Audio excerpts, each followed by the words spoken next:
최근 엔화 가치가 떨어지면서 일본 여행을 가는 분들이 많아졌습니다. 그만큼 부담이 크게 줄었기 때문인데요.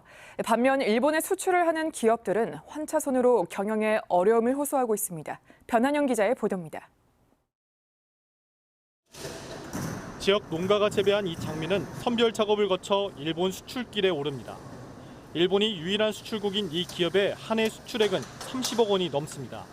하지만 최근 상황이 좋지 않습니다.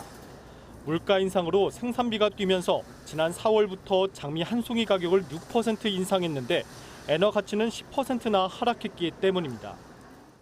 엔화로 정산을 받아서 농가에 들어간 비용들을 빼고 농가에 정산을 하는 구조이기 때문에 농가의 수익 구조는 더 악화되는 상황이 벌어지는 거죠. 엔화는 지난 4월 고점을 기록한 뒤 하락세를 이어오다가 800원대로 내려앉기도 했습니다. 800원대를 기록한 건 지난 2015년 6월 이후 8년 만입니다. 수출 기업의 수익 악화는 고스란히 생산 농가로 이어지고 있습니다.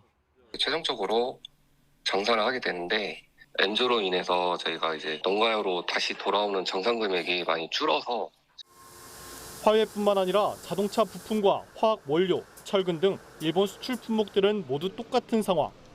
실제로 지난 5월 전북 지역의 일본 수출액은 450여억 원으로 1년 전보다 무려 30% 가까이 감소했습니다. 그렇다고 기업들이 수출 품목을 국내 시장에 내놓을 수도 없는 현실. 이 내수 시장의 그 가격 경쟁도 심화되는 현상도 있어서 갑자기 이제 수출하던 품목을 내수 품목으로 전환하기에는 좀 어려움이 있습니다.